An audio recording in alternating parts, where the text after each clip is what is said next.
Hello guys, അസ്സലാമു അലൈക്കും. അപ്പം നല്ല കൂട്ടുകാർ വിശേഷവും. അപ്പോൾ ഞാനിവിടെ വന്നിട്ട് നാട്ടിൽ ഇപ്പോൾ ഒരു 50 ദിവസത്തിൻ്റെ അടുത്തായി. അപ്പോൾ വന്ന സമയം തുടങ്ങി മക്കൾക്ക് വലിയൊരാഗ്രഹമായിരുന്നു വെള്ളാങ്കല്ലൂർ അക്ഷയപാത എന്ന് പറഞ്ഞിട്ടുള്ള ഒരു പാർക്കിൽ പോകണമെന്ന്. അങ്ങനെ നോമ്പൊക്കെ കഴിയാൻ വേണ്ടിയിട്ട് കാത്തിരുന്ന് അങ്ങനെ ഞങ്ങൾ പോയപ്പോൾ ഞങ്ങൾ കൊച്ചപ്പാട് മോനെ അങ്ങോട്ട് ഞങ്ങളാക്കി തന്ന്. അവിടെ ചെന്ന് ഞാൻ ആദ്യമായിട്ട് പോയതാണ്. മക്കളും ഉമ്മയൊക്കെ ഇതിന് മുമ്പ് പോയിട്ടുണ്ട്. അവിടെ ചെന്നിറങ്ങിയ വശം തന്നെ ടിക്കറ്റൊക്കെ എടുക്കണം. ഒരാൾക്ക് 50 രൂപയാണ് എൻ്റർ പാസ്. അങ്ങനെ ഞങ്ങൾ അതൊക്കെ എടുത്ത് അകത്തേക്ക് കയറിയതിന് ശേഷം ഞാൻ ആദ്യം തന്നെ ഊഞ്ഞാലാടാനുള്ളൊരാഗ്രഹം കൊണ്ട് അതൊക്കെ ആടി. അങ്ങനെ പിന്നെ ഒരേ ഭാഗത്ത് ഞങ്ങൾ ഇവിടെ നിന്ന് ഇറങ്ങിയപ്പോൾ തന്നെ നല്ലൊരു സമയമായിട്ടുണ്ടായിരുന്നു. അങ്ങനെ ഇപ്പം നല്ല അടിപൊളി ഗാനമേള അവിടെ ഉണ്ടായിരുന്നു.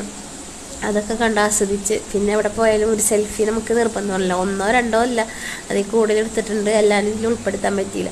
പിന്നെ അവിടെ ഏറ്റവും വലിയൊരു ഇതുള്ളത് സ്വിമ്മിങ് പൂള്. അപ്പോൾ അതിലൊക്കെ പിള്ളേരൊക്കെ ഇറക്കി. പിന്നെ അത് കഴിഞ്ഞിട്ട് ഒരു നല്ലൊരു നാടൻ ചായ. പിന്നെ അവിടെ ഫ്രീ ആയിട്ട് പായസം വിളമ്പുണ്ടായിരുന്നു, പാൽപ്പായസവും ഉണ്ടായിരുന്നു. പിന്നെ അതുപോലെ തന്നെ നമ്മുടെ അടപ്രഥമനല്ല ഗോതമ്പ് പായസം. പിന്നെ എൻ്റെ കുട്ടി അങ്ങനെ ഡാൻസ് കളിക്കാൻ വേണ്ടിയിട്ട് അതിൽ പങ്കുണ്ട്. പിന്നെ അങ്ങനെ ഞങ്ങൾ കുറച്ച് നേരമൊക്കെ ഇരുന്ന് ഒരു 9 മണിയോടെ അടുത്തായപ്പോഴേക്കും ഞങ്ങൾ തിരിച്ച് വീട്ടിലേക്ക് പോരാൻ വേണ്ടിയിട്ട് റെഡിയായി. അങ്ങനെ ഞങ്ങൾ തിരിച്ച് വീട്ടിലെത്തി. അൽഹംദുലില്ലാഹ് നല്ലൊരു യാത്രയായിരുന്നു കേട്ടോ.